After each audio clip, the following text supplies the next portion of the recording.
to our last session with Dr. Yamina before Ramadan.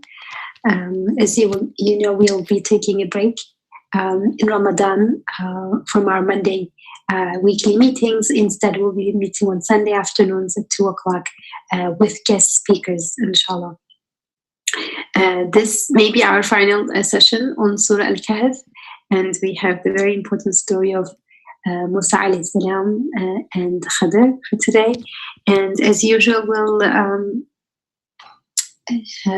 have Dr. Yamina kindly present tonight, Jazakallah khair, and join in during the discourse with your questions. And we'll also hopefully have some time at the very end for questions and comments. So without further delay, I'll turn to Dr. Yamina to lead us in tonight's session. Bismillah. Jazakallah khair, Yamina. Thank you, Isra. أعوذ بالله السميع العليم من الشيطان الرجيم بسم الله الرحمن الرحيم والصلاة والسلام على سيد المرسلين وعلى آله وصحبه أجمعين. So today is our fourth week into Surah Al-Kahf, and this is the third story. If you remember, Surah Al-Kahf is Surah 18, which we are encouraged to recite every Friday, and it contains four main stories. The companions of the cave, the two companions and their gardens, the story of Musa with Al-Khadr, and the fourth one is Dhul Qarnayn, which we won't have time to study together this year, at least. The third story, the story of Musa alayhi salam and Al-Khadr, is from ayah 60 to 82. It's a very profound story, and it has many dimensions, so it is impossible to do it justice in such a short time, but at least we'll try to get an idea, inshallah. So it can be read from different perspectives.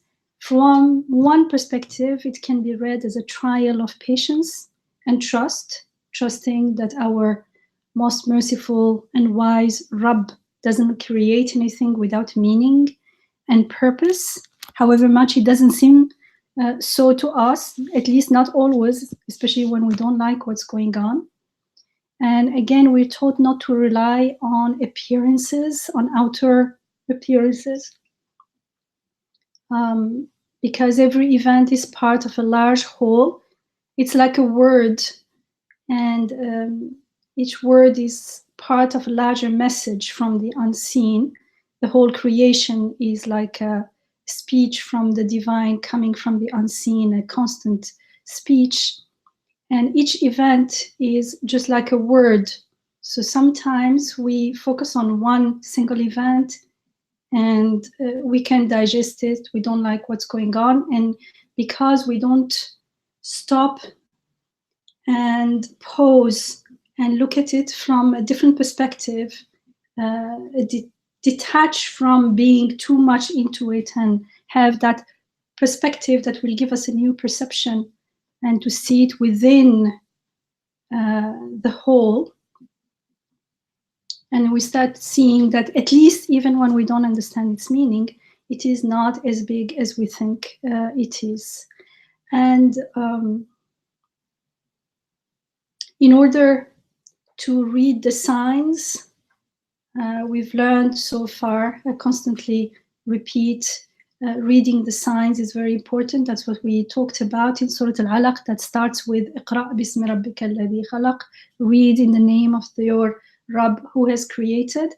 We need to be patient and trust our Rabb, trust that whatever He creates is meaningful, has purpose, has meaning, is created with rahmah and not in vain, not without purpose. And we need to be patient and seek help from Him constantly, because sometimes we forget about that. And even while the intention is good, we want to read the sign and understand what's going on, we may forget and try to rely on ourselves. And that's not a burden that we can bear. So we need to be seeking help from our Rabb constantly, because we are Ibadullah means we are dependent on His mercy, on His help, on His sustaining and maintaining and supporting us always. And so seeking help is a form of acknowledging this situation. And that acknowledgement itself is ibadah, it is worship. It is also, it increases our consciousness of being abd, therefore our ubudiyah. So we need to seek help in understanding and help in remaining steadfast, because it's not easy to remain steadfast, especially in hardship.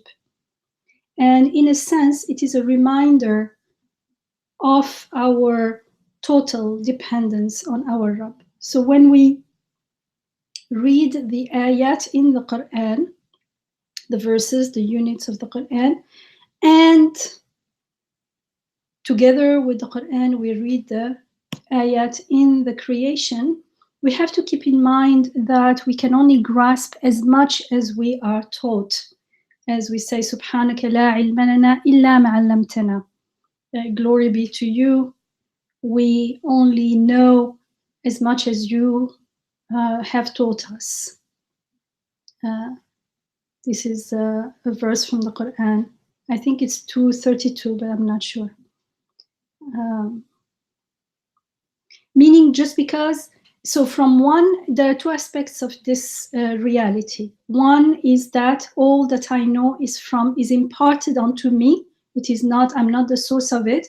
I'm only a channel through which that knowing, that grasping, that understanding is flowing. And at the same time, it also means that just because I cannot fathom a particular situation, it does not mean it is meaningless. If I can't understand, if something seems meaningless to me, it does not mean that it is actually meaningless in reality. It just means that I am unaware of its inner truth, of its reality. And we understand that because our Rabb is wise and merciful, and so whatever He creates is created with purpose and mercy. And we have to, of course, have had enough training, enough witnessing, enough shahada that our Rabb is indeed wise and merciful. And so now we can take that leap of faith and put our trust in Him, that since all I've witnessed so many instances of wisdom and mercy, now I believe that when I don't understand something, when it seems ugly to me, it does not necessarily mean that it does not mean that it is meaningless, sorry. So it means that my comprehension, my understanding, my knowledge cannot be the point of reference. It brings to my mind the saying that says, sorry, whatever my net doesn't catch is not fish. And that's an attitude that betrays arrogance, and we don't want to get into that kind of attitude, inshallah. Because in that attitude, without whether we realize it or not, the underlying assumption is that I understand everything, which is totally untrue, because I'm so limited. Yamina, it also reminds of the verse that says, you know, it may happen that something you like is bad for you. Exactly. Yes. So the question for me, I know we haven't started looking at the actual passages yet, but the question I have in mind right now as you're talking is, why is there this extended story between Musa alayhi salam and the mysterious green one, Khidr? You know, there is a verse that says, you know, you don't know, and God knows you don't know. And but now we have an extended, you know, the story with things happening. Musa alayhi salam being shocked. So I'm more curious to, like, I have this question now in my mind. But true. I mean, then you listen with that intention, so you may receive some answers. But one thing that we can say right now is God knows, and God teaches us or reveals unto us, inspires us in some situations of that inner truth. So we don't know from ourselves, we don't know, we never know the whole thing, but it does not mean that no one has ever any access to any inner truth. The fact that we are talking about it means that it is possible to have some insights, just like what we know about the world, the outer, the appearances of things is very, I wouldn't say it's very little, because it's not even little quantitatively, it's not comparable with what God knows. It is only, what we know is only like a unit of measurement, a sign that makes us realize that God knows. But what we know is so very limited. But if we did not have that knowing of the outer and the inner, however limited it is, we wouldn't be aware, we wouldn't be able to confirm that indeed God knows everything, the outer and the inner. So at least we can say that, inshallah. Inshallah. So, and this awareness makes it easier, inshallah, to trust our Rabb and to be patient, because he is the one who has the knowledge of everything, and to be patient in times of hardship, and to live with ihsan, meaning in the presence of God.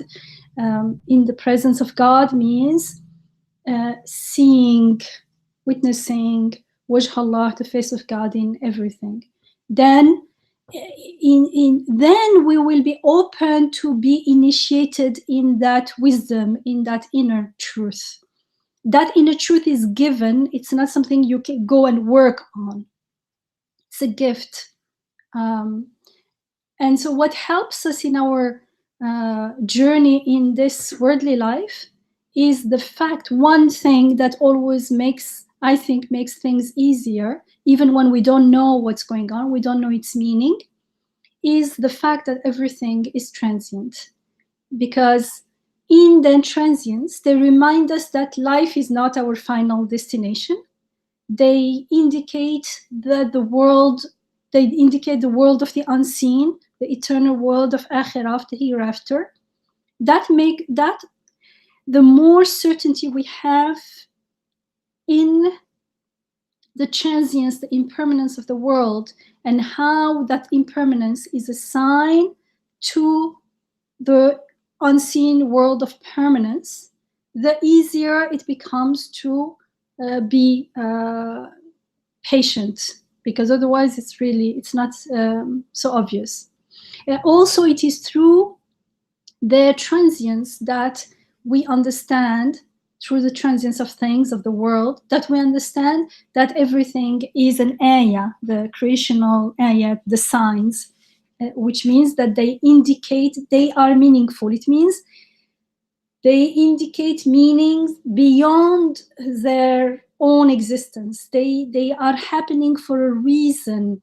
They are carrying messages from the world of the unseen, from our Rabb. Or in another way, we can say that they are like mirrors reflecting wajh Allah. They are reflecting the face of God. They are reflecting his beautiful names to us. Even the ones that look ugly and hard and painful to us. So the texts, as I mentioned earlier, starts at ayah 60 to 82. I'll go once over the text, and then I'll share reflections as we go through. But the first time, so I won't say this is 60, 61. I'm just going to read through the English translation. And when Moses said to his young companion, I will not give up until I reach the junction of the two seas, even if I have to spend years and years in search of it.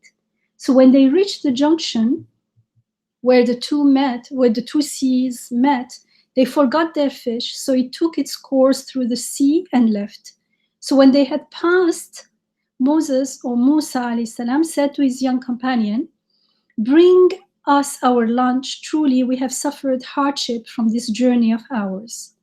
He, meaning the companion, said, "Did you see when we took shelter at the rock? I forgot the fish, and none but Satan made me forget to remember it.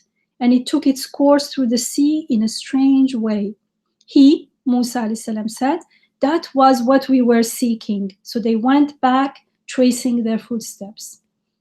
So they found a servant of ours, Al-Khidr, on whom we have, Al-Khidr is not in the text, I'll come back to it later, on whom we had bestowed mercy from us, and whom we had taught knowledge from our own selves. Moses said to him, "Shall I follow you so that you may teach me from that which you had been taught in guidance?" He, Al-Khidr, said, "Truly, you will not be able to have patience with me. And how could you be patient about about something that you do not encompass with experience?" Moses said, "You will find me, if God wills, inshallah, to be patient, and I shall not disobey you in anything." He, Al-Khidr, said, "If you follow me, do not ask me about a thing until I speak to you about it." So the two set out on their way until when they were on the ship, he, the sage, made a hole in it. Al-Khidr made a hole in it. Musa alayhi salam said, "Have you made a hole in it to drown its people? Truly, you have done a grievous thing." Al-Khidr said, actually it's all he, and I'm saying Al-Khidr to make it easier to follow.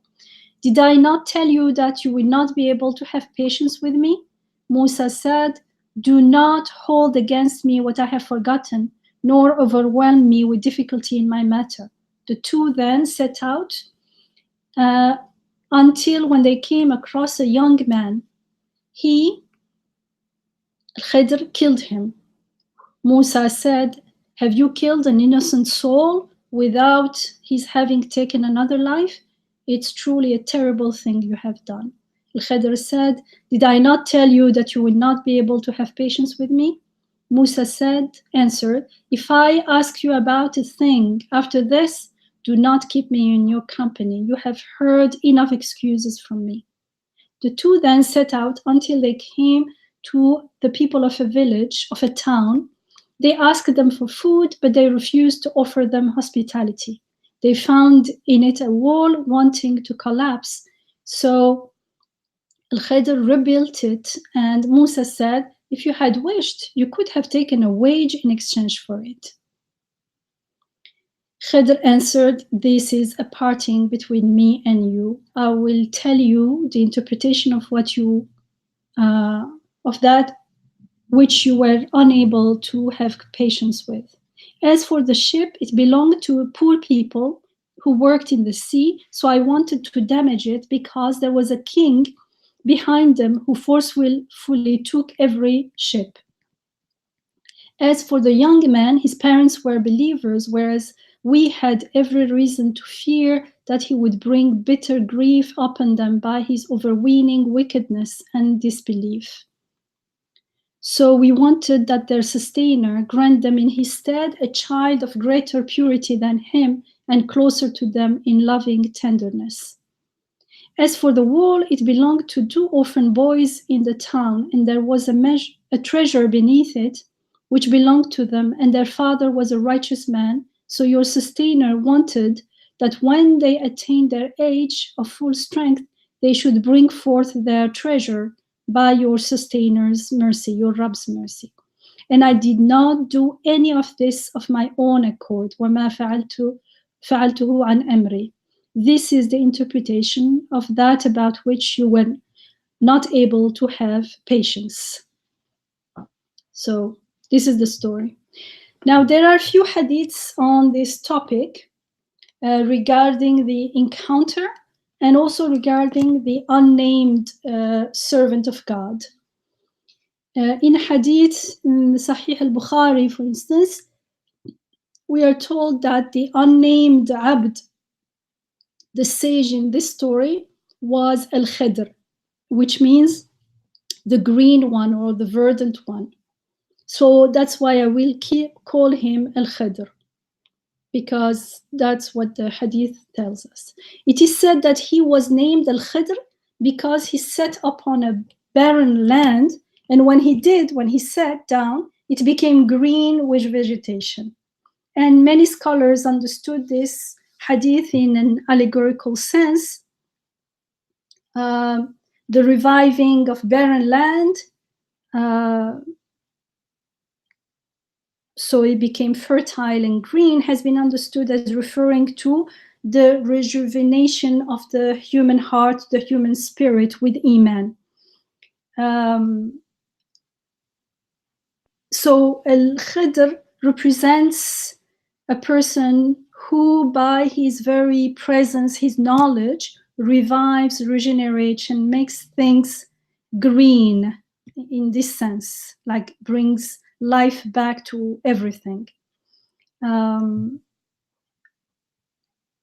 He also represents the depth of this kind of knowledge, this intuitive knowledge that is accessible to human beings, which is a direct gift from God. So Al-Khidr is not a name, is not seen as a name, but it is an attribute. And there are many stories about Al-Khidr in the literature, as well as among the people, the all kind of stories. Al-Khidr or Hizr, like in Turkish is Hizr, is also associated with the savior figure. He is an initiator in the spiritual path and so on. Even Carl Jung have claimed to have seen Khidr in his dreams. And he says that Al-Khidr symbolizes higher wisdom. Is it the psychology person, Carl Jung? Or? Yeah. Yes. Okay, I didn't know. Now, as to the story, the encounter between Musa alayhi salam and Khidr alayhi salam, there are some hadiths as well. And in one particular hadith, actually there are a few versions of the same hadith reported by Bukhari, Muslim, Tirmidhi, and so we are informed that Musa alayhi salam was rebuked by God for having once asserted that he was the most knowledgeable or the wisest, the most knowledgeable of man. They asked him, I think the text was that he gave a speech and everyone was like admired him, and they asked him, like, is there anyone who knows the best? And he said that he was. And so we are told in the hadith that God rebuked him for saying that. And he was told to seek Al-Khidr, who lived at the junction of the two seas, and so that he sees that there is someone who had more wisdom and to learn wisdom from him. And so Musa alayhi salam wanted to meet the sage. The fish also has been understood in various ways, but I won't go into the details because we don't have time. But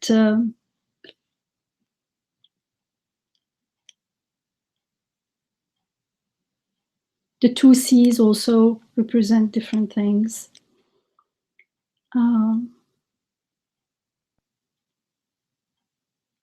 So the whole thing is that what I understand from this hadith is that Musa alayhi salam, when he was asked who is the most knowledgeable person, and he replied, I am, he had attributed knowledge to himself rather than to God, so he was sent on this journey to make him meet someone who had a different knowledge than him that he was unaware of until he was taught.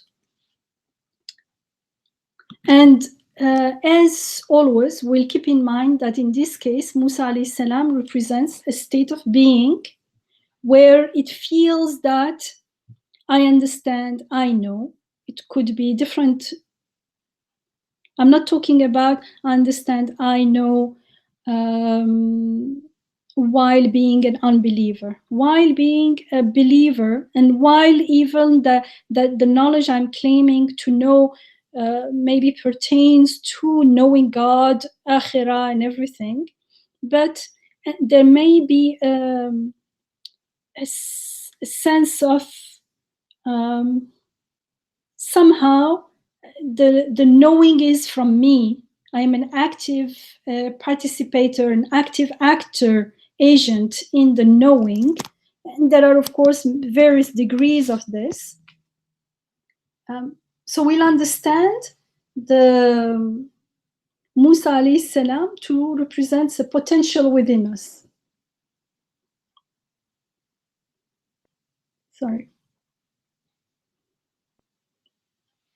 And we need to become eventually aware that we are made to know and understand. But this we are made to know, understand is not only an information. It needs to be something that we are aware of, that we experience. I'll come back to experience later because it appears in the text.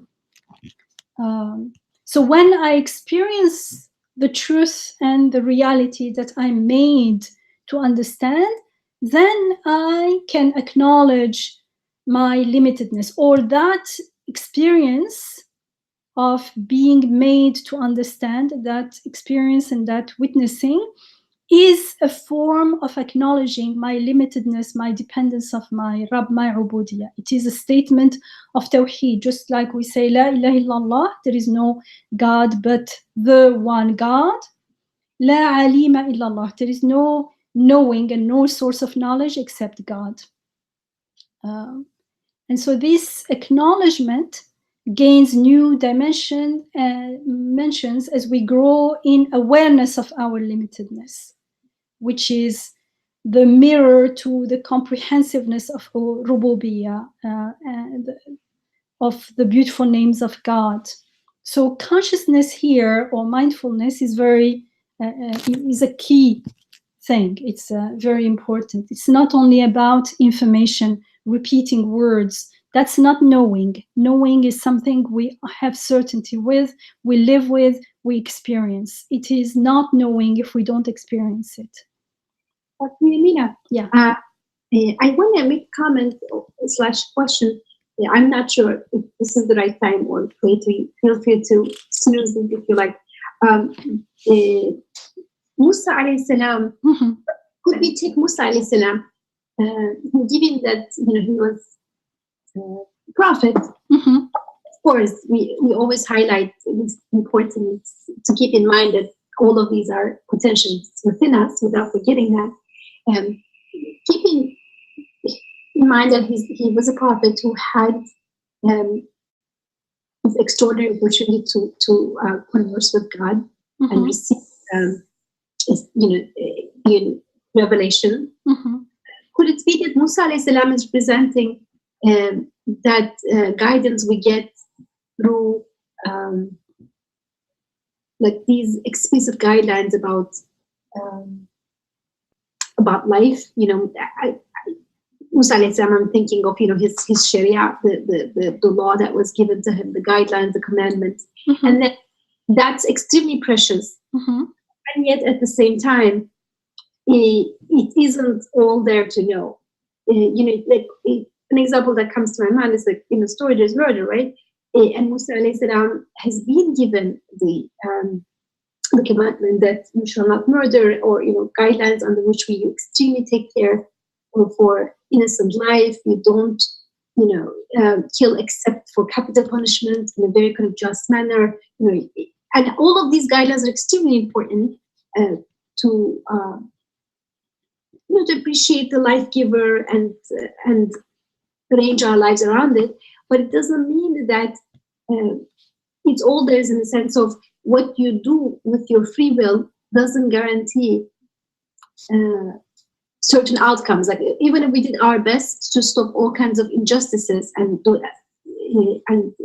work for justice, there will be things that are unjust or in our experience. And so Musa alayhi salam represent that kind of, can we say that, insistence that yes, we need to do our best to live justly and so on, but that doesn't, he still needs to learn that there are certain things that are happening in the world that he needs to have a deeper perspective. It isn't just about what you can do, but also seeing that there are things that happen, that somebody dies young, there's somebody gets sick, all of these things that he doesn't have, he needs a better, a deeper insight into what happens larger in the world, and he needs to be able to interpret that as well. So I don't want to put external versus internal, like the external representing the ethics and internal representing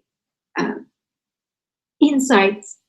But could we say that there's that kind of something like that in the conversation between them?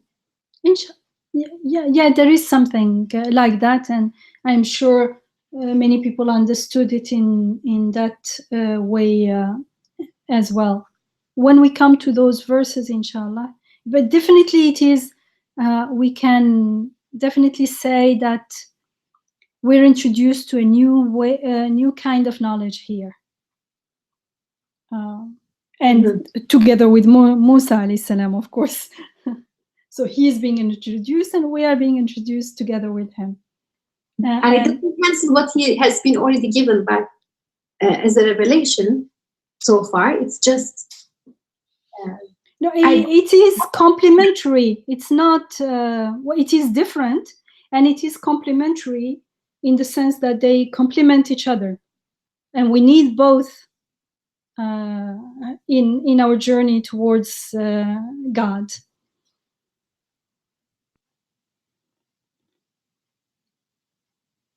And it is related to what I just was talking about, the consciousness being involved and being significant, because we need to keep in mind that knowledge is not only information, meaning it's not only quantitative. I mean, yes, God, when we say God knows everything, everywhere, at all time,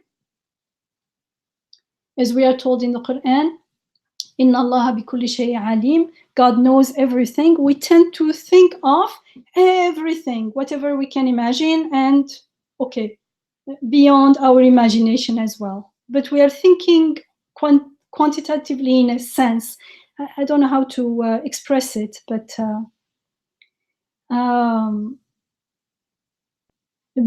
knowledge is,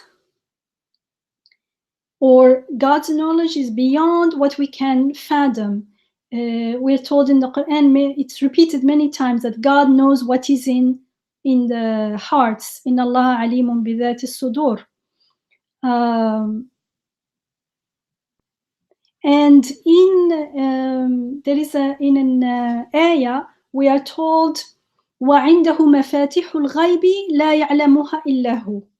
So apart from knowing everything in the heavens and the earth and whatever is between them, there is also, he knows whatever is in the heart. Now, something is a little bit different. It's not something physical.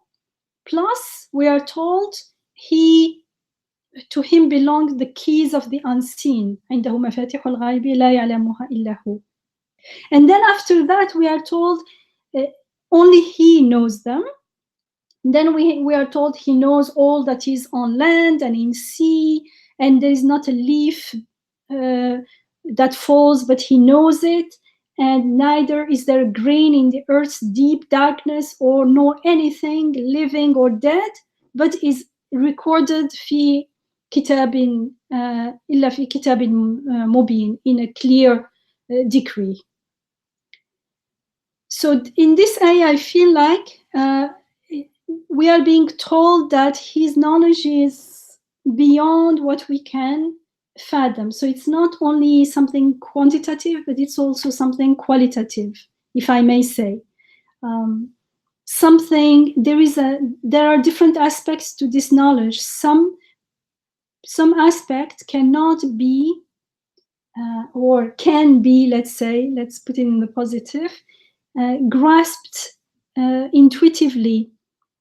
This is, and that kind of knowledge is not a knowledge that you go and, work and observe and analyzes, and it is more inspirational knowledge. We are inspired with it. And what is taught in this story is a different kind of knowledge. And in the tradition, it's called ilm laduni, and that's because of in ayah 65, we are told that Al-Khidr was given rahma, and he was given ilm from God's ladun. I'll come back to it. So it means this knowledge that is given to Al-Khidr proceeds from God directly, we can say through inspiration. And so the more we realize our ubudiyah, the more we realize that divine knowledge is infinite, because the more we realize our ubudiyah, we realize our limitedness. The more our limitedness reflects the unlimitedness of divine knowledge in all ways that we can imagine.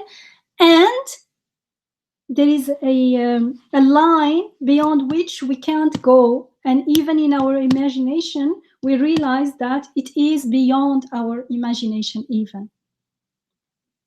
And so knowledge, and particularly spiritual knowledge, is inexhaustible, and no human being, not even a prophet, can ever claim to have access to it, except as much as God himself chooses to reveal unto him. If you remember in Surah Yusuf, Surah 12, twice Yusuf alayhi salam's father says, Inni a'lamu min Allahi ma la ta'lamun. I know from God something that you don't know. And because they were like surprised, you didn't know anything about Yusuf alayhi salam, but now that they brought the shirt from Yusuf alayhi salam and gave it to him, then he said, Yusuf is close. And they said, what are you saying? Like, you didn't. He said, I know what God, from God. So he is aware that he can only know what God makes known to him.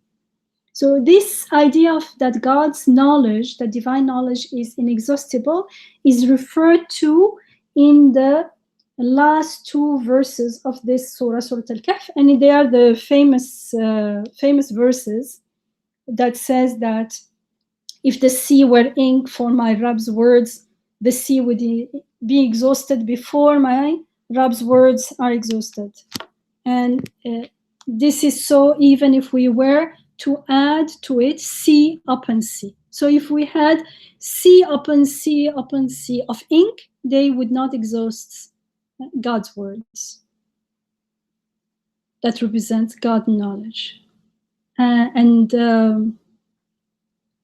That's why the last verse of this surah is قُلْ إِنَّمَا أَنَا بَشَرٌ مِثْلُكُمْ يُوحَى إِلَيَّ أَنَّمَا إِلَهُكُمْ إِلَهٌ وَاحِدٌ فَمَنْ كَانَ يَرْجُو لِقَاءَ رَبِّهِ فَلْيَعْمَلْ عَمَلًا صَالِحًا وَلَا يُشْرِكْ بِعِبَادَةِ رَبِّهِ أَحَدًا.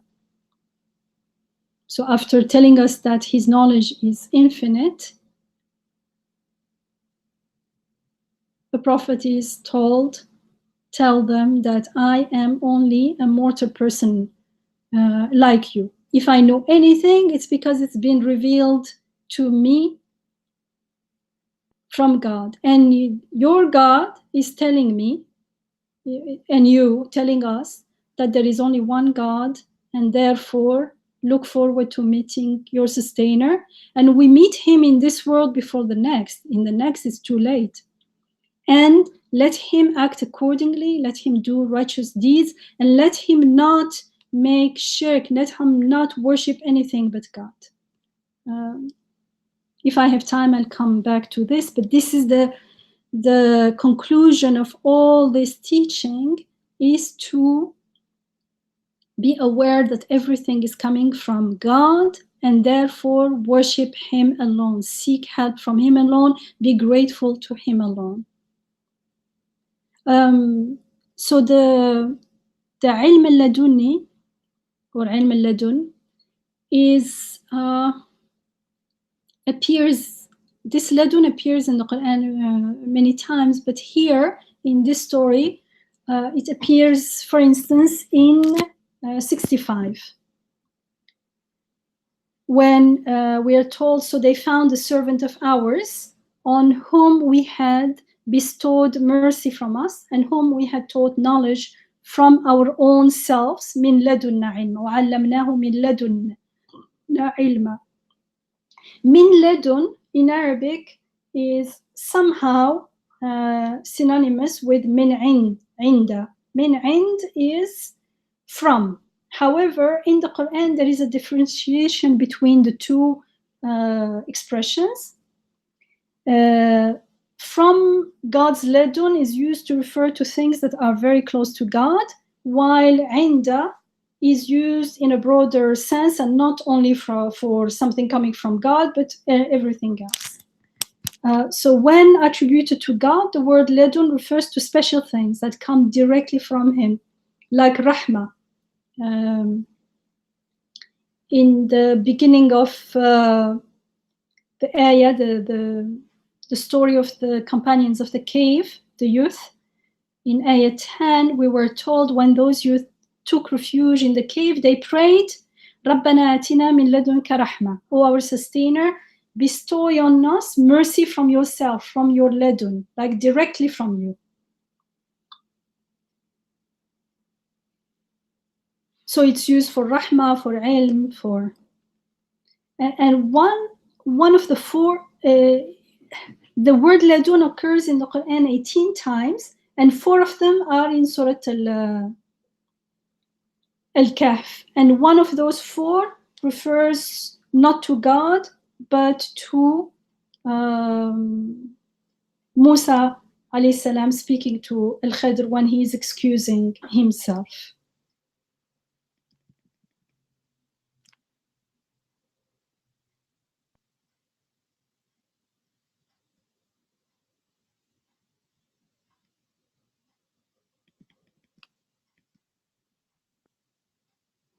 What is interesting in Ayah 65 is that it says فوجد عبدا من عبدنا أتيناه رحمة من عندنا وعلمناه من لدنا علما. Sorry.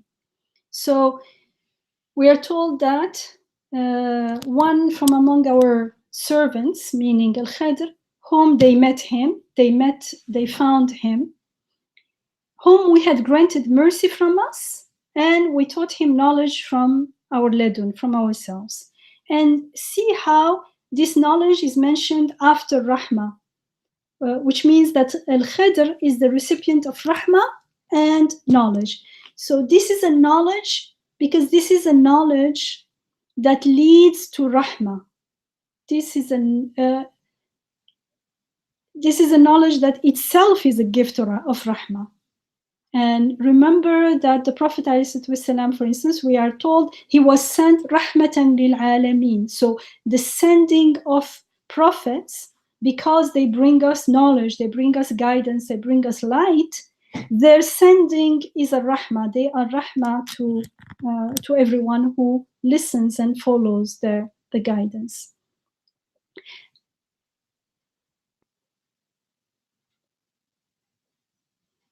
I'm trying to now connect it to what Isra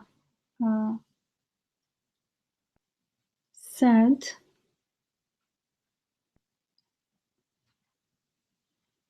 anyway, so the knowledge of Al-Khidr is known as Ladunni because the ayah says we taught him knowledge from our Ladun, from ourselves directly. And so this has been differentiated from the knowledge that Musa alayhi salam has given, that he had received as a prophet in the form of law, in the form of Sharia, which is also a revelation from God. And we will see how these two forms of knowledge, the knowledge of the law that Musa alayhi salam has, and the knowledge, the intuitive,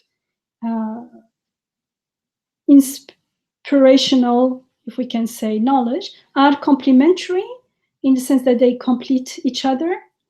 And that's what Musa alayhi salam is seeking in this journey while he's looking for Al-Khidr.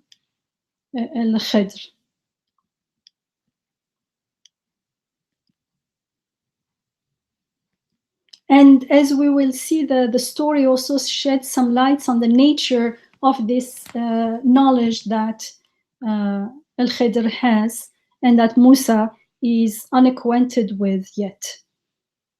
And so when we see when Musa alayhi salam met Al-Khidr, he asked him to accompany him.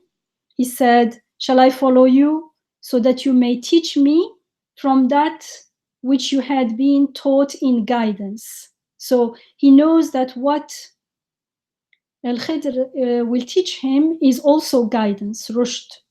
And Al-Khidr knew in advance that it could be seen as by virtue of his wisdom or by virtue of his knowledge that came from God, that Musa was not going to be able to be patient with him. So from the beginning, he says, ayah 67, "Truly you will not be able to have patience with me."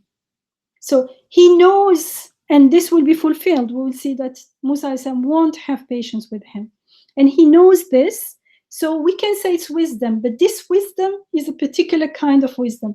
He intuitively knows. He is made to know.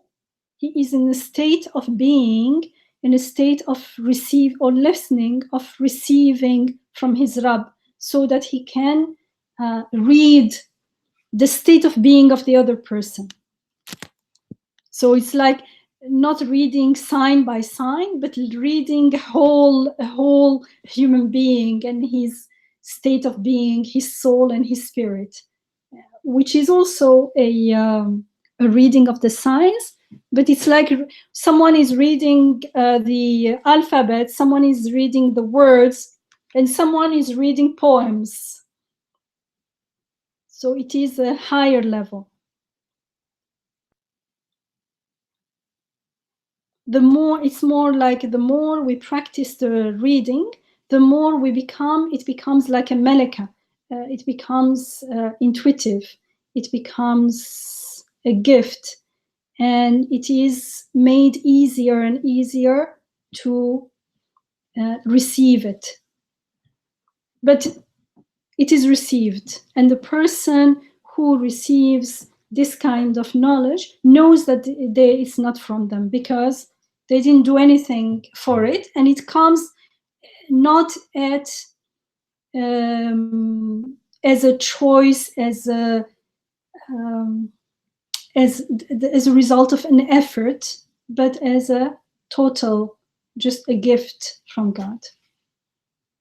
So he knows that Musa alayhi salam won't have patience. And he says, how could you be patient about that which you do not encompass with experience? And Musa alayhi salam still wanted to accompany Al-Khidr, and he promised not to object to him. He actually says, you will find me, God willing, if God wills, to be patient ستجدني إن شاء الله صابرا ولا أعصي لك أمرا, and I shall not disobey you in anything. So he is really emphasizing what's going on, and we know that because from the beginning he's very determined to meet Al-Khidr. However, during his journey with Khidr, Musa could not resist despite his promise, and he ended up objecting to 3 actions that Al-Khidr took. We'll see them later. Although the last one, okay, maybe it was more like a suggestion, but in any case, he objected to all of them.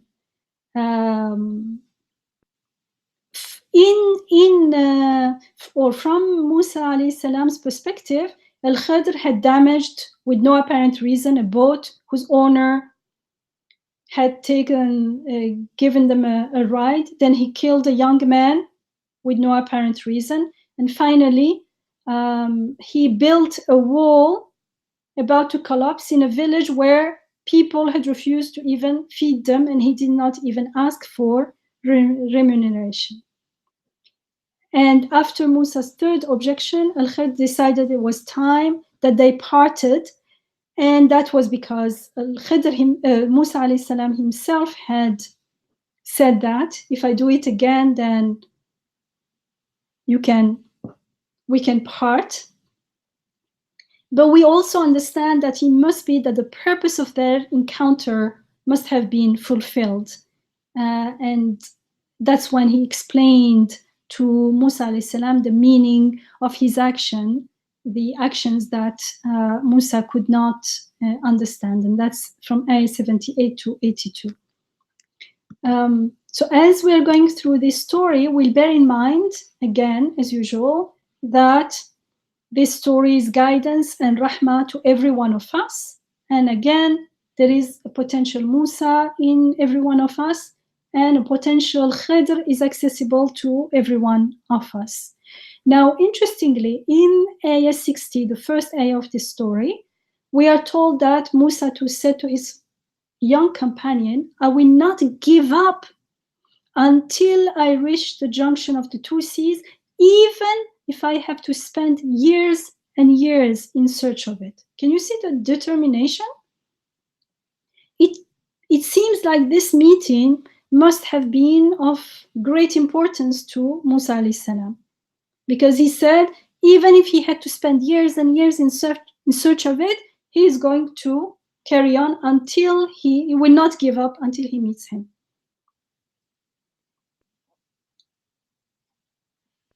So it means the meeting with Al-Khidr is important. It's a sign to the importance of the knowledge that Musa alayhi salam is seeking to receive in this meeting. And his destination seems to be the junction of the 2 seas, the place where the 2 seas meet, we are told. But there is a possibility that he will not reach the 2 seas, because he's not saying, I'm going to the junction of the 2 seas. He says, even if it takes years and years. So it's not like he's starting his journey and he knows where he's going and he's like heading towards it. It seems that the destination is the junction of the 2 seas, yes. However, there is a possibility that he will not reach it. It means there seems at least to be no guarantee that Musa alayhi salam will reach this junction of the 2 seas. And also it seems to depend on his determination and his sincerity. And this is an indication that the test of Musa alayhi salam did not start when he met Al-Khidr. The journey started well before. It started with his intention to start the journey.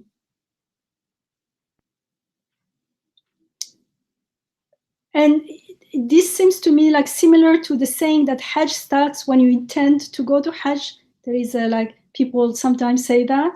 It means the inner journey starts before the outer, the physical journey. And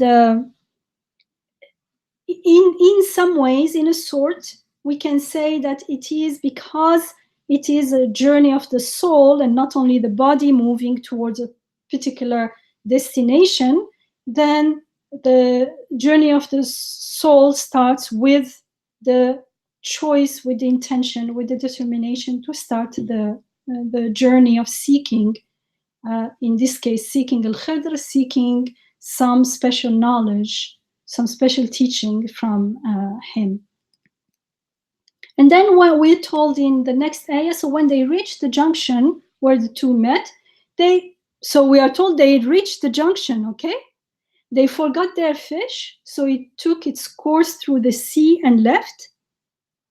And when they had passed, even more interesting, like if they reached the junction of the two, where the two sea met, why did they pass it and carry on? So they carried on, and Musa alayhi salam said to his young companion, "Bring us our lunch. Truly, we have suffered hardship from this journey of ours."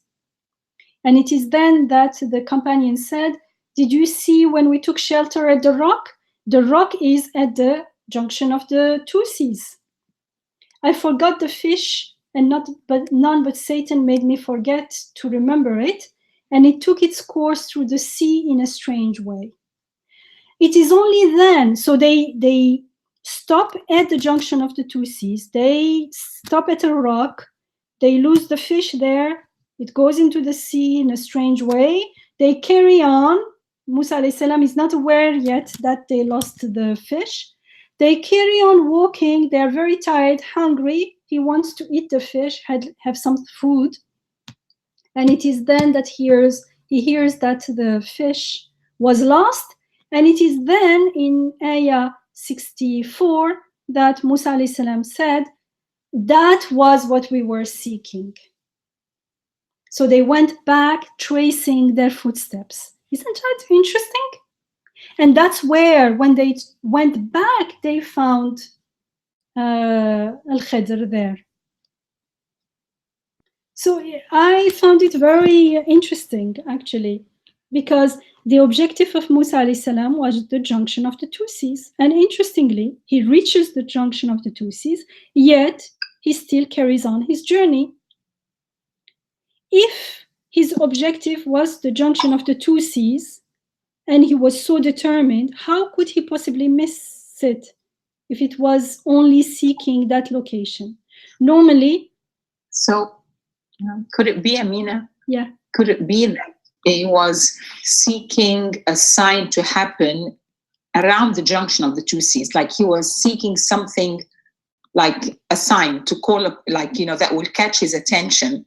He doesn't know that the fish or anything is a sign, but it could be that he was seeking Al-Khidr himself. So they were at the junction, but he didn't see Al-Khidr, so he carried on. So for Musa alayhi salam, the junction of the two seas he's thinking, if Al-Khidr is not here, it could be another junction of two seas, right? So what is important is not the location. I'm saying this because in many commentaries, it's like, where is this junction? Which sea? The Red Sea or that sea or the Mediterranean? No. But it seems that he's not interested in the location per se, although the location is a point of reference. What he's interested seems to be Al-Khidr himself. So although they reached the junction, they carried on their journey. But then, as you said, he realized that the fish was the sign, so he went back. He was not aware yet. I mean, how do we know that he was not aware yet that the fish was going to be the sign?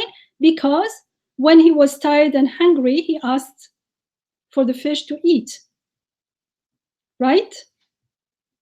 He would not have asked for the fish to eat if he was carrying it as a potential sign. And when he learned that the fish was lost in a strange way, then he said that was what we were seeking.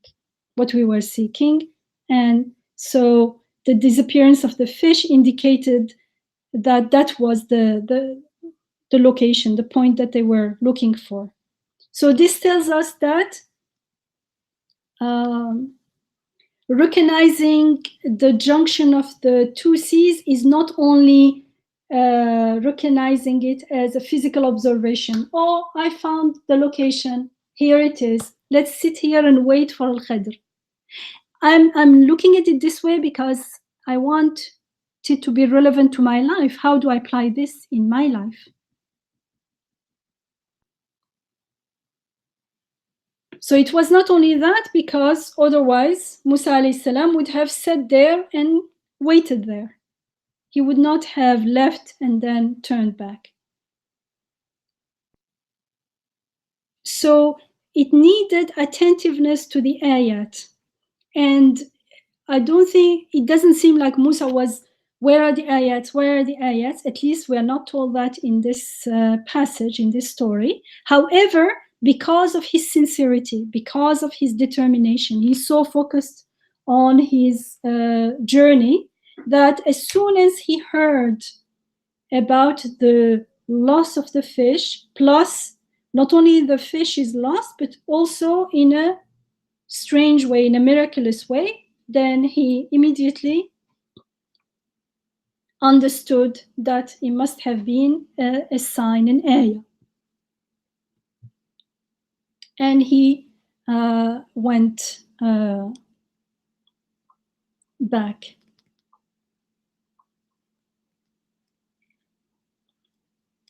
Interestingly, I had thought of it that way. I always thought that he came to the junction, but he didn't realize it was the junction. So I always thought that place was an elusive place. Because there isn't one junction in the world. He was ready to go for years if needed. But yeah. And as you were talking, came to me that maybe in life we also say these kind of things. You know, if only this, if only I can get out of this, or if only, you know, things are easier or more blessed, this and that, and I'll be so grateful. And then, but and then sometimes we're living so unconsciously that those things are passing by, are happening. They have taken place, and the blessings have come, but in ways that we didn't expect, maybe, or we're so focused on something, we don't realize that, wow, you know, that's what I was seeking, and I already passed it, right? So that. And sometimes we don't even recognize when the fish is lost, because here it's very interesting. That's like maybe the first lesson. I don't know if it's the first lesson for him, but it's definitely the first lesson for us, because he recognized that the loss of the fish was a sign from God. I mean, the fish here is their food. These people, these two people are hungry. They are tired, right? He said, this journey of ours, you know, it was hard, and let's have some food. And when he heard that it was lost, he did not start complaining. We're tired now. Where are we going to eat? He didn't dwell on the loss of the physical food. He didn't complain because he understood. I mean, he was so focused on his journey, on his mission to find Al-Khadr, and he trusted that his Rabb, his compassionate, his merciful Rabb, would not cause them to lose their food when they were so tired, so hungry, just like that, without reason. And that led him to realize that it was a sign. If something so important, when you are tired and hungry, food is important. And he did not complain. Now they have to go back, hungry and tired, they have to go back. And you can see that the focus is not on the loss of the physical food, but on the food he was truly seeking, the spiritual food he was seeking. And the physical food, the loss of the physical food, not the physical food, sorry, was the sign to the spiritual food.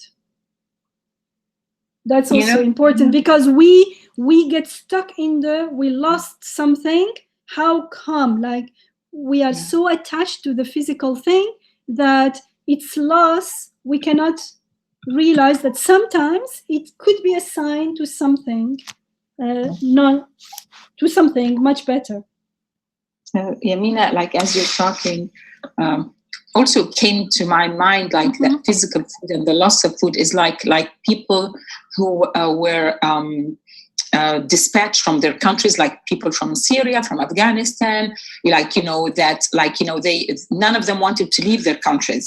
But they had to leave because, like, for survival and for food, and people can leave their country complaining about, like, I've lost everything. But if you're seeking, like, in this case, like, if it depends on what were you seeking. Were you seeking the land and the home, or were you seeking the face of God? And if you could then realize that losing this, like, losing what they had was a way to direct them to go to somewhere else where they, where they will then receive what they're seeking, if that's what they were seeking.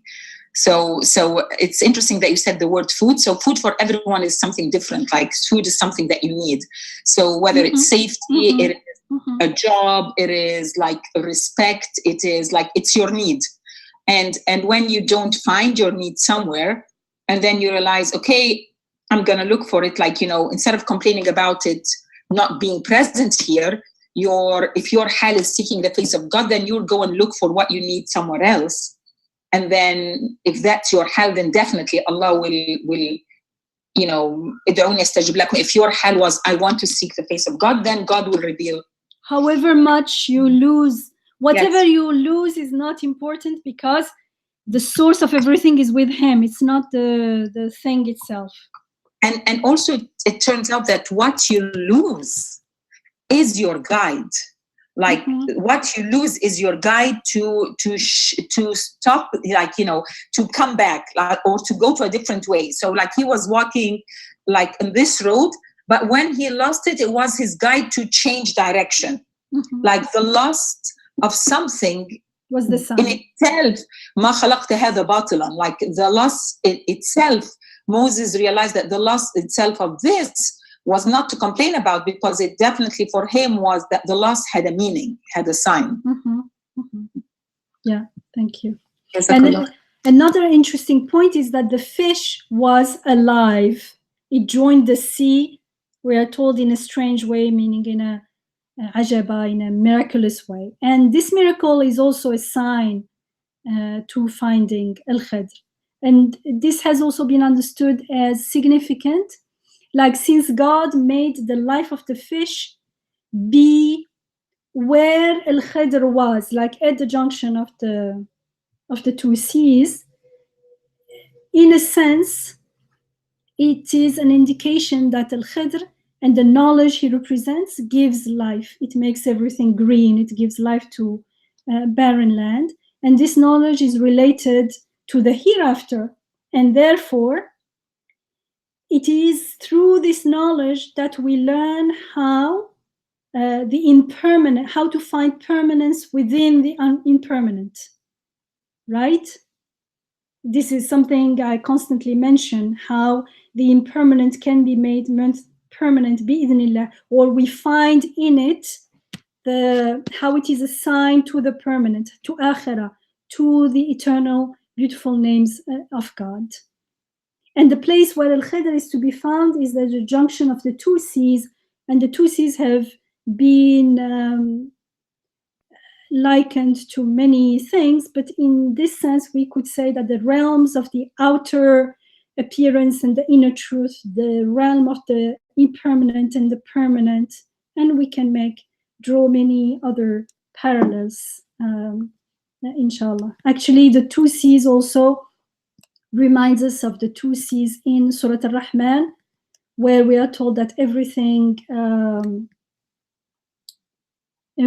is perishing except Wajh Allah. We are first told Maraj al-Bahrayn yaltaqiyan, and then all the things that we find in the in the sea, all the treasures and all the blessings and the gifts in the sea, the pearls and the food and everything, which all mirror wajh Allah. And at the end we are told, but oh, if you are stuck in them, in the gifts themselves, everything is كل من عليها fan, everything is transient and impermanent and perishing, except ويبقى وجه ربك ذو الجلال والأكرام, and only there remains wajh Allah, the face of God. So it is also, we can make a connection with that as well. Now, the next thing that is interesting here is also that this is a test of patience. From the beginning, Al-Khidr says that you won't be patient. And Musa alayhi salam says, no, inshallah, you will find me patient.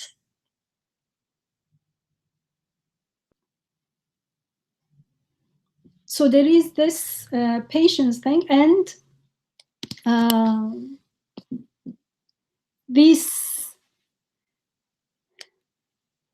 what's going to happen afterwards will prove that Al-Khidr had a point there, that he did things that really shocked Musa alayhi salam, and so each time he objected, especially the making a hole, damaging the ship and the boat, and killing a young man.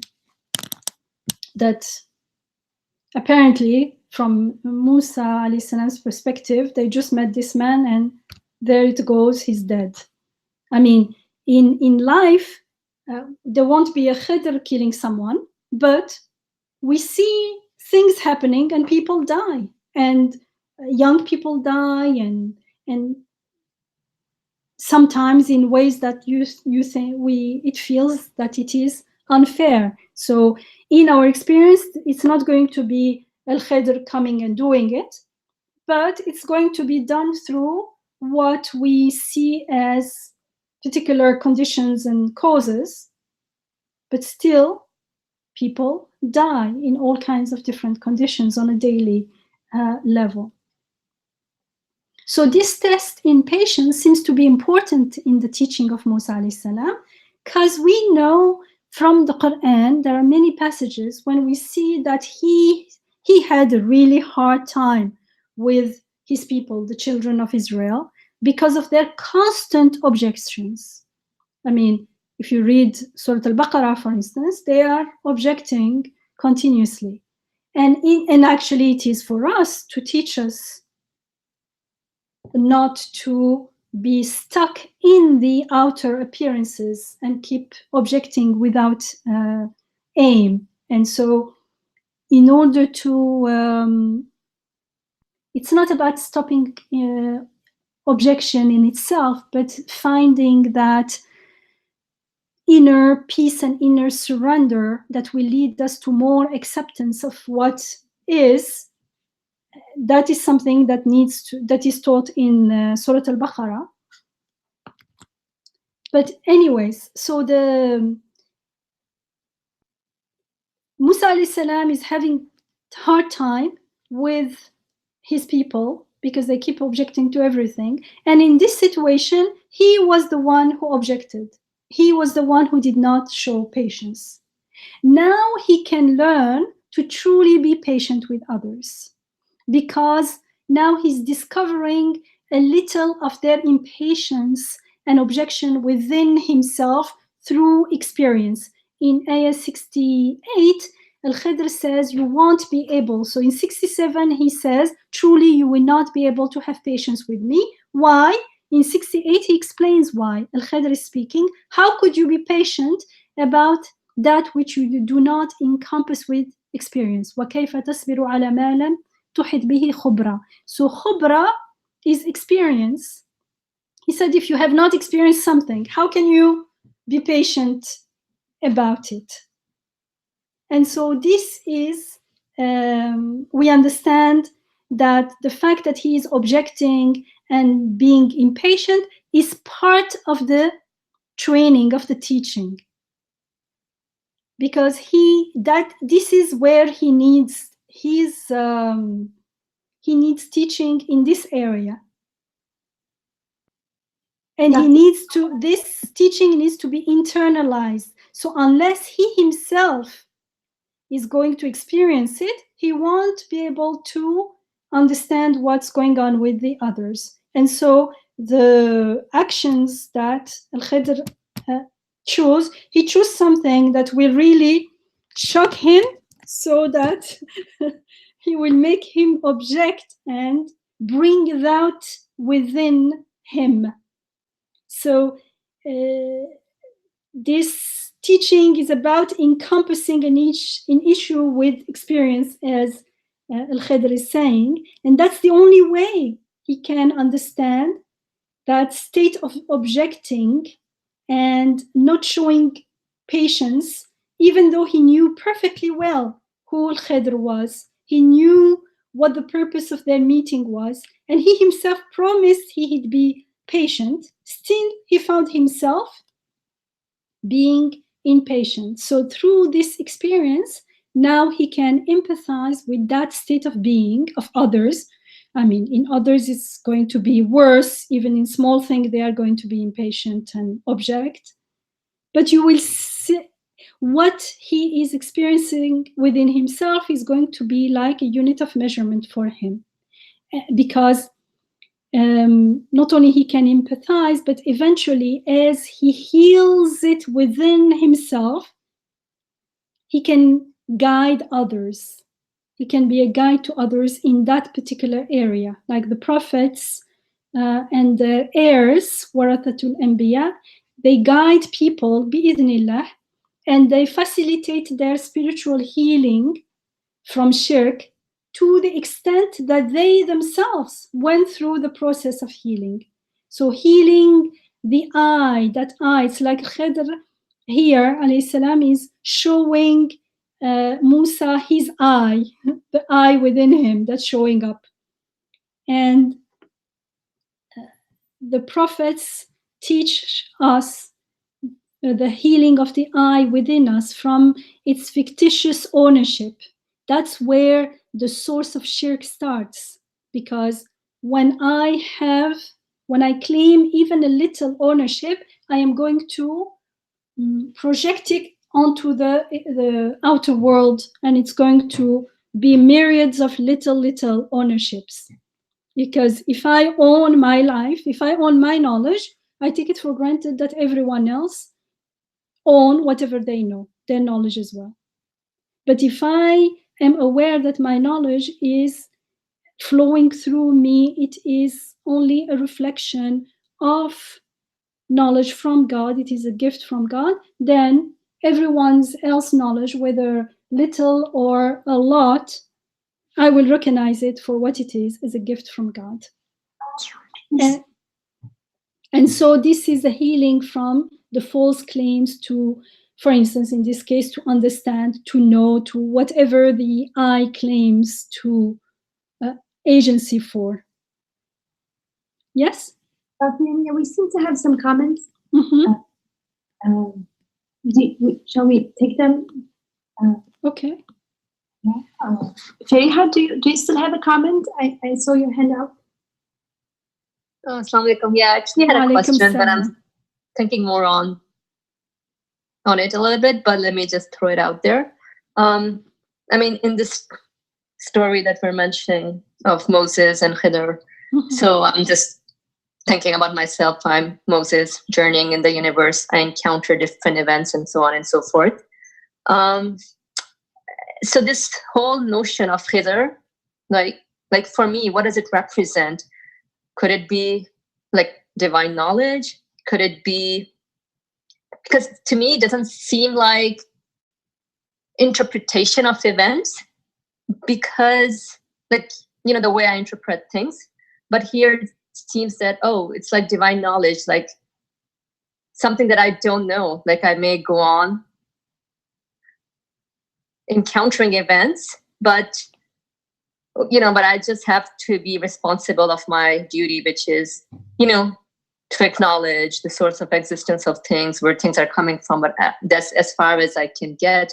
So I was really trying to reflect more on what does Khidr represent for me while I'm encountering events and so on and so forth.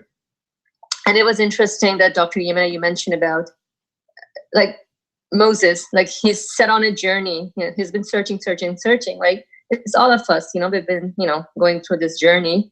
But then, as you progress in your journey, then you encounter Khidr. And I'm like, okay, what does that mean for me? Could it be divine knowledge, or it has different interpretation? Like, I don't know. I'm just trying to understand the notion of it. Or could it be like prophetic message? I don't know. Okay, I have my own take on this. If I have time, I'll come back to it. But it's my own personal experience, let's say. Sure, inshallah. I would love to hear that.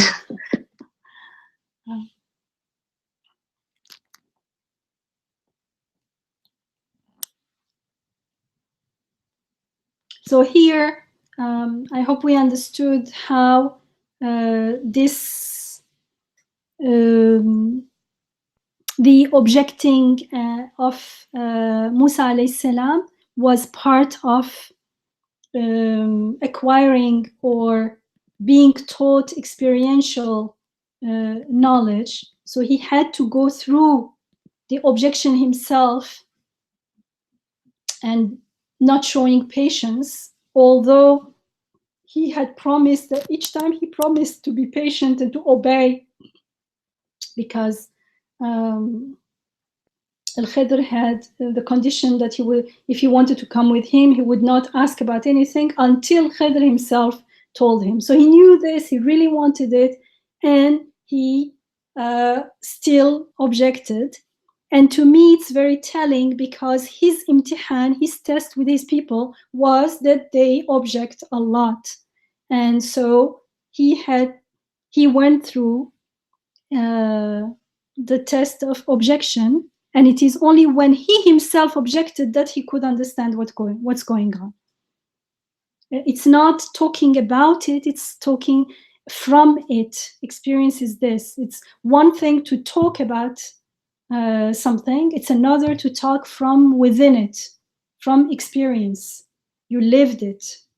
And so he's given this opportunity to live this test of patience and objection. And I think it's very telling and very wise and very interesting. And it means that it's going to be for us. It may not be objection and, well, we all object to what we don't want in a way, but it's going to be in a form of whatever our issue is. That's where the test is going to come in that form. I think there's a private message for you. Yeah. If you could, take a look on your chat screen. Yeah, but if it's not going to be shared, I will take a look at it later. If you could just take a look, you don't have to share. And can you also explain whatever your issue is, like the word issue? What does that mean? Like whatever your nafs is like holding on too tight, your belief, your perception, whatever your perception is, or misperception. Misperception is whatever you have hardship with. For instance, you say, well, it could be like in this case, something that I cannot see within myself, and I say, why am I always with people who do this kind of thing? For instance, here, all these people who object, I'm always with people who object, like everyone is objecting. If I feel that everyone is objecting, it does not mean that they are not objecting, but it also means that there is something that needs to be healed within me related to objection. And when I heal that, it doesn't mean that people around me will stop objecting, but it won't affect me in the same way. it won't make me impatient, and then only, especially in this case, this is Musa alayhi salam. He's a prophet. He's bringing guidance to them, so he is being trained to be an even better guide to them, and this is by going teaching him to go inside himself. Now he is finding that there is something in him that reminds him very much of the people around him. Is very, I think, very telling and very deep. So the analogy that comes to my head is criticism. Like everyone, including myself, is very sensitive when people critique them. So it doesn't, like, when people critique you, say something negative about you, it doesn't mean that they did something. It does not mean that they did not do something mean, but the way you react to that and how sensitive you are and how, like, it puts you on fire and makes you react irrationally is the problem. So then it means there is something about that critique that is bothering you from the beginning. I don't know how to express it, but yeah, I mean, let's say we're both people say sitting. you were wrong. This was wrong. You took the wrong decision, and because of the wrong decision, this happened. Yeah. You made the wrong decision. Okay, let's say we both made the wrong decision together. Someone comes and starts criticizing us. You are okay. I mean, you don't like it. It's not like someone came and told you, great, you did a great thing. But you say, okay, I'm learning from this. But let's say I am really feeling bad and a week passes and I'm really feeling down. And I look at you, you don't seem okay. You take it. It was wrong. They didn't like it. That's it. If there is a lesson from it, you take it. If there isn't, that's it. But if I dwell on it too much, as you said, if I'm too sensitive to it, then I have to, that sensitiveness, that the fact that I'm stuck there is a sign for me to look for something. I don't know if it is related to this directly, but at least it has one common point in common, which is that we need to, we can't change the people around us. We can't, whether the person who criticized is right or wrong or something, that's the other. What is it to do with me? The fact that I cannot pass. I think, and I think it's like Sayyidina Musa thought that their impatient is disrespectful to him. So, and also like when someone says it's a wrong decision, I think if you take it as it's disrespectful to you, then it's like someone attacking you personally. While, like, now he realized that when people are impatient, they're not attacking him personally. They're not disrespectful to him as a prophet. And and not only not to him as a prophet, but also it does not necessarily mean that they don't have a good intention or they don't know, because he has a good intention. He knows, he really is determined. He really was ready to go for years to meet Al-Khidr and to learn from him. Yet, and each time he promises, yet each time he forgets. So now he can be more empathizing, more understanding, that it's not personal, that this is human being, we forget. And so it is, when people do this kind of things, if we don't like it, we don't know if they have a good intention or not, but it could very well be that they have a good intention and they're still doing it. So we pray for them, we make istighfar for ourselves and for others.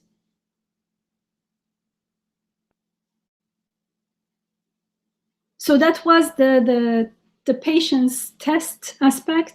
And another aspect of this story is it teaches us the distinction between outer appearances or outer form or whatever we may call it, and inner truth. And I talked about it many times as the two aspects of creation, the mulk and malakut, the one that looks to things themselves and the one that looks to akhirah, to the beautiful names of God.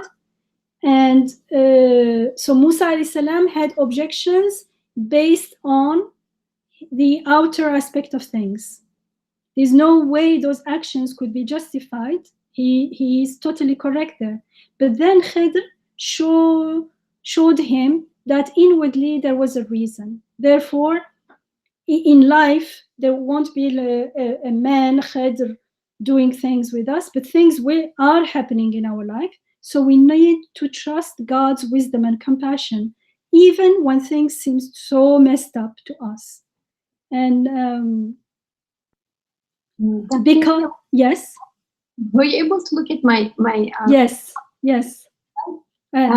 Yeah, no, this will be the last, inshallah. Okay. So when we remain steadfast in trusting God's mercy and wisdom, we're more likely to receive the wisdom through which to perceive some of the inner aspect of things. When the more we remain steadfast in trusting God's mercy and wisdom, the more we are open to receive that intuition.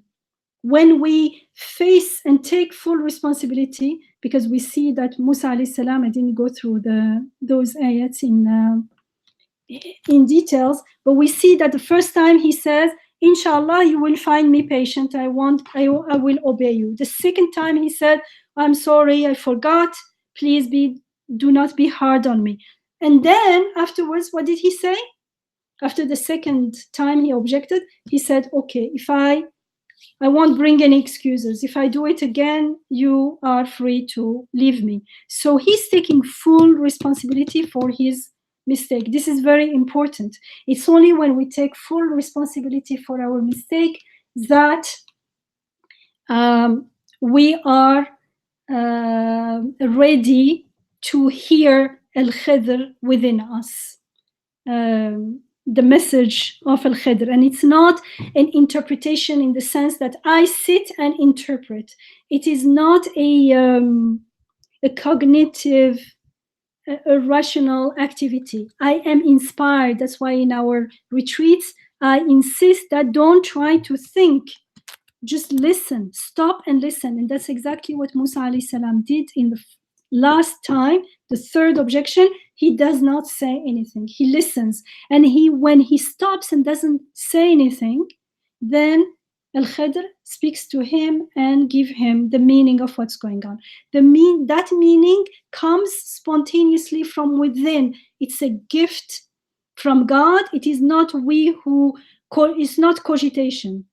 It is not an interpretation in that sense. It is an inspiration. We're inspired with the answer. And the most creative things in our life are inspiration. And breakthroughs are inspiration. It's not something that I knew A, I knew B, and I put them together, and now I found something else. That's also a kind of knowledge. It is not this kind of knowledge. In this situation, it is first recognizing our mistake. Second, taking full responsibility, because if we don't take responsibility, we will be always justifying it. It means we are not ready to listen to anything. And when we take full responsibility, we'll be able to listen, not cogitate, not interpret. And when we are listening, then we hear whatever is we are inspired with some insights, and each one will have insights pertaining to their own situation and the meaning, the inner reality, the meaning of what's going on. And in the beginning, it may seem totally irrelevant because we are not used to, and we may not even really hear it, or we may not even take it seriously until we work on our sincerity, on our intention, on our determination.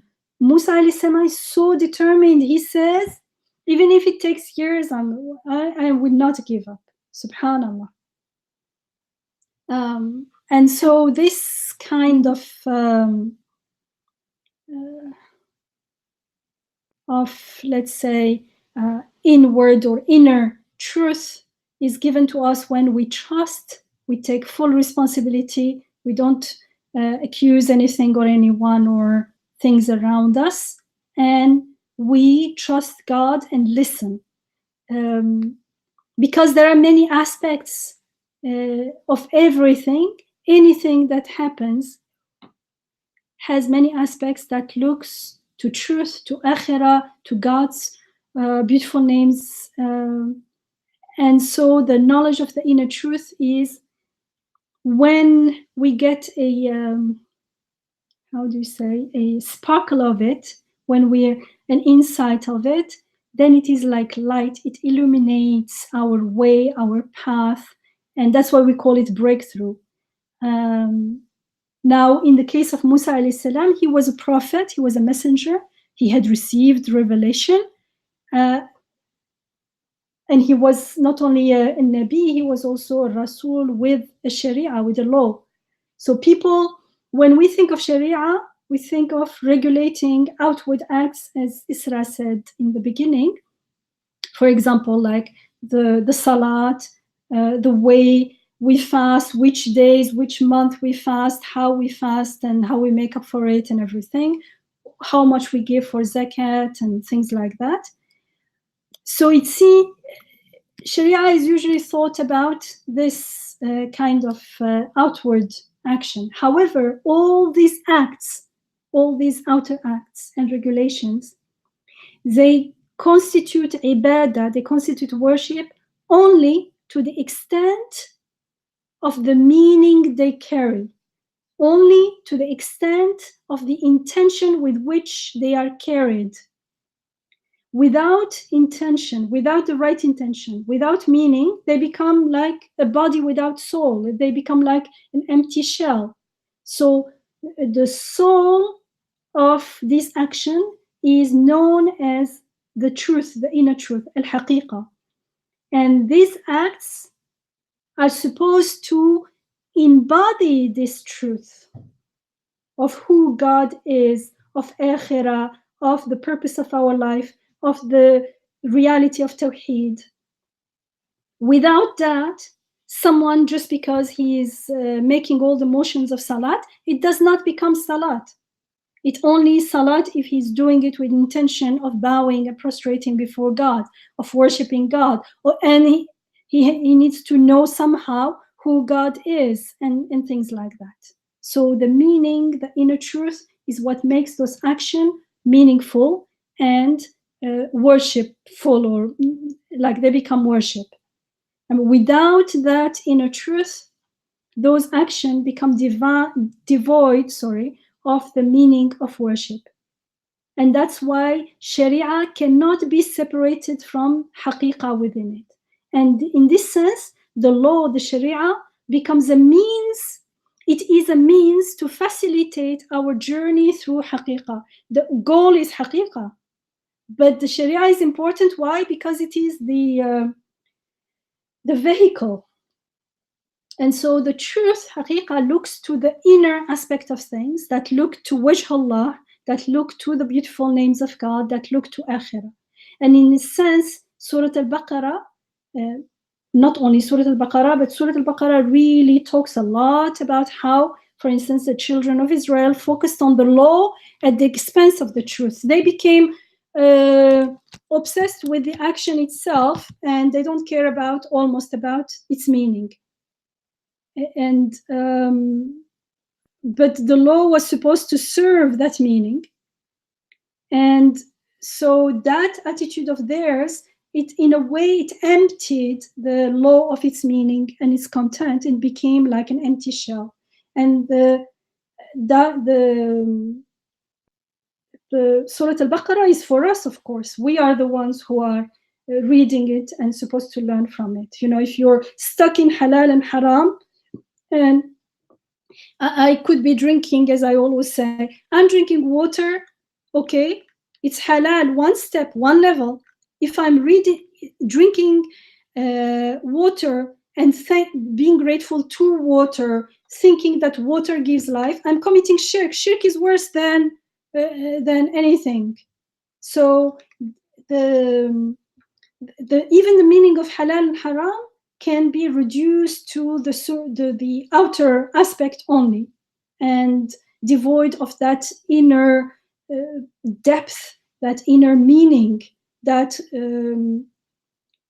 connects us to our Rabb here and now, that connects us to his eternal beautiful names here and now, that connects us to Akhirah here and now. And this story of Musa and Khidr alayhum as-salam is a deeper and more subtle journey into haqiqah at an individual level, a personal individual level, that awareness of the inner truth that makes us open to receive the message and learn from Khidr. Al-Khidr is a voice within us. It is seen as a station on the path towards God. And if we don't go past that station, we'll be stuck. There's no way to grow, to journey further, or to ascend higher, if we think of the ascension of the Prophet ﷺ, if we are not receiving, we're not listening to Al-Khidr, we're not aware of that, the Khidr voice within us. And I think I will stop here. سبحانك لا علم لنا إلا ما علمتنا إنك أنت العليم الحكيم وآخر دعوانا أن الحمد لله رب العالمين.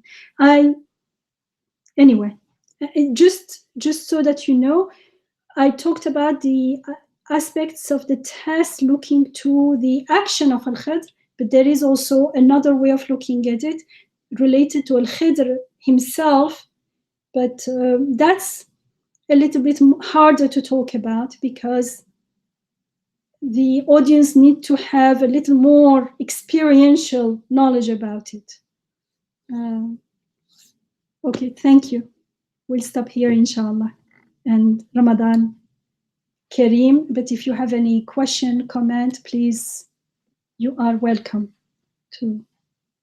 Yeah, are there any questions? I know we're a bit, getting closer to our, this is the last session with Dr. Yamina for this season, so we might.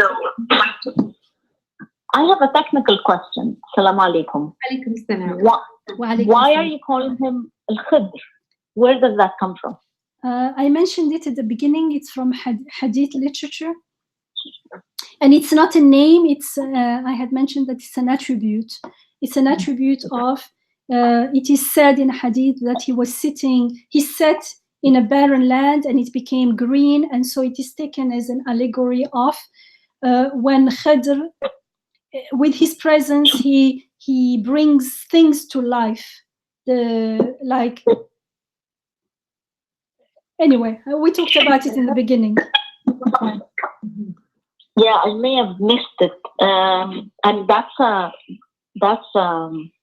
I mean, it's curious that it's not mentioned in the Quran. No, he is only mentioned as the abd of God. Right.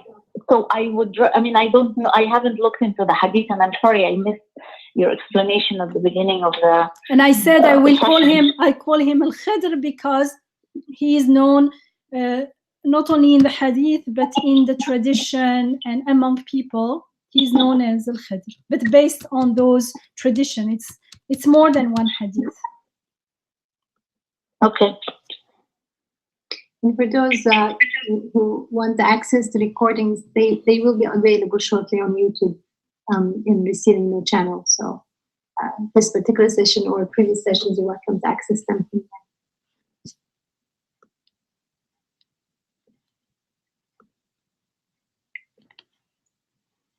Are there any other comments, questions? There's one. Just a lot of gratitude and thankfulness. Alhamdulillah. Somebody wrote that what was the aspect that is included in the meaning but not for this audience? Is that enough? There is an aspect that looks to the actions that Al-Khidr took, and that is another one that looks to Khidr himself, because, for instance, in the beginning, Musa alayhi salam says, I will not disobey you. He's speaking directly to Al-Khidr. Of course, he knows that Al-Khidr is acting from a command from God, but there is also a relationship not only with what Al-Khidr is doing, but with Al-Khidr himself. And you can read that in the words used, but it's more subtle. And Dr. Yamina, I remember that one time you had mentioned that there's something about Moses, his own personal story as well, that plays out in these three, episodes with Khidr, because he, the boat gets damaged, right? First one, he damages the boat, and then he kills the man, and then he does an undeserved goodness for people who were stingy. So then in each of them, there's a resonance with Moses' own life story in which he was a baby and put in a boat. Yes, I didn't want to go there. You didn't want to go there, yeah. I mean, it's like we don't have time. Of course, but it's very important. That's why I only mentioned the patience, which is was the main thing there. But actually, as with the example that Alia gave, for each of us, Al-Khidr, we are going to find him in something that resonates with us personally. And just the fact that in general, Musa alayhi salam was very worried about justice as a young man, even before being chosen as a prophet. Because he also accidentally killed a man. Yes, and then he escaped, and then he was in. He goes to a village and he needs hospitality. I don't know if that's the third. Yeah. And then in addition, in general, he was very worried about justice, and now he's getting a peek behind the scenes. That things are not always as they seem. Yeah, and I also thought that because he was a prophet who has brought the Sharia, that he was ready to travel with Khidr, even though he was impatient and so on. But he was ready to even meet him and go through this experience with him, because the reason I say that is that he's clear at this point. Musa alayhi salam is very clear, as you were saying about this taking responsibility, that we have responsibility and we need to make choices accordingly. So killing an innocent person is out of question. You're being given the guidance and you need to take your part. You cannot say anymore, I didn't know, or I got angry and I had to do this. No, you have to pay attention. You have to follow these guidelines. So that's a given, meaning Musa alayhi salam is in a situation where he's not going to be confused. Oh, okay, Khidr did this, so I can do this. I can damage people's stuff, if I think it's good for them. No, he's very clear that there are guidelines, but and he needs to take responsibility to do his best to obey these divine guidelines, and yet he's now ready to see that there's more.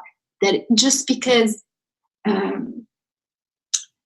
things seem in the world, things out of our control, that seem unjust or ugly, that doesn't mean there is no wisdom behind them, or there is no arrangement behind the scenes. Or they are truly ugly. They could be not ugly. So, actually, in these three actions, none of them was ugly in reality. They all looked to wisdom and mercy and something beautiful. But the journey, as far as we are concerned, the parallel journey here for each one of us is an inner journey. So an inner journey does not mean that we are not in the world. The events are happening in the world, but the journey together with Al-Khidr, to meet Al-Khidr, and then together with Al-Khidr, is going to happen inside. And it's going to happen inside only if we take full responsibility, if we have that determination, we are clear, and we are listening. It needs consciousness and mindfulness and a choice that I am going to listen inside. So when we are listening, we cannot start cogitating. I am interpreting what's going on. According to what are you interpreting what's going on? I'm making up. When I'm interpreting myself, I'm just making up things. So I cannot interpret. I know in general, it is an ayah, it is from God. It is, even if it seems ugly to me, painful to me, there is good in it. Yes, this is not interpretation. This is what we know for fact, let's say, if we've done our homework. But in a particular thing that happens to me and that brings out something in me, like a strong response, I don't want to say reaction, because if I'm at the reaction level, I'm not ready to, I'm not on a journey. But if I am on a journey, it means I am conscious enough to have responses to what's going on. So at least I'm listening. I am listening means I am not trying to interpret myself. I stop speaking. I take full responsibility for my side and I listen. And I intend to listen. And when I stop speaking, that voice from within, the khidr from within, that comes directly from God, that the representative of khidr, that voice, that ilm al-ladun, that inspiration that comes directly from God will speak. And one thing that I remember from early days of the retreat we had with you was that you used to say, if something really bothers you, that means there is a potential that wants to come out. Mm-hmm. The story Musa alayhi salam, as far as we know from the other Quranic stories about him, he's very worried about justice. So he's very bothered. I mean, he was totally determined to go with Khidr, but he was very bothered about these things because they all seem to be unjust. If they were uncomfortable or tiring, he wouldn't have said anything, I think. But they all seemed unjust. How can you kill somebody? How can you damage these poor people's boats? How can you give these stingy people and undeserved service? All of this is unfair, right? And he cannot stop himself because it really bothers him that there are things unjust. And precisely, perhaps that's why that he has been made a prophet to call people to justice and to hate as well, of course. So there's a potential in Musa alayhi salam, especially about standing up for justice, that he's so bothered about injustice he sees in the world. And now that means that there's a potential that needs to come out, as if Khidr is saying to him, yes, that's good that you are concerned about justice. And you're passionate about this, exactly. Yes, just keep in mind. But keep the balance. It isn't just about you doing justice.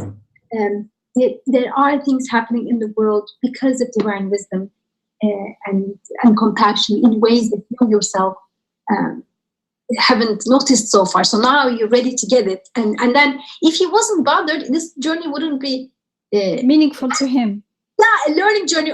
Anyway, he would come and he could have did this way. They wouldn't even, maybe give him an explanation if he wasn't so impatient. Or if he would have something else, then Al-Khidr would have come up with different situations. Everyone will have the situation that speaks to him. What is important is now, after this experience, now Musa alayhi salam can recognize the relative justice in the world, and also in applying justice, not being literal with the law sometimes causes more injustice than justice. So they will be balanced with wisdom, with compassion.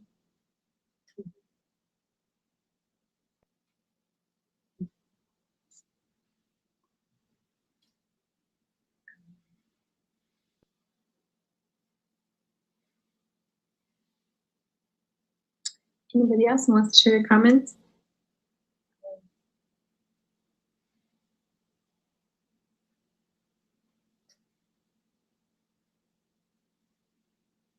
Okay, then inshallah, Ramadan Mubarak.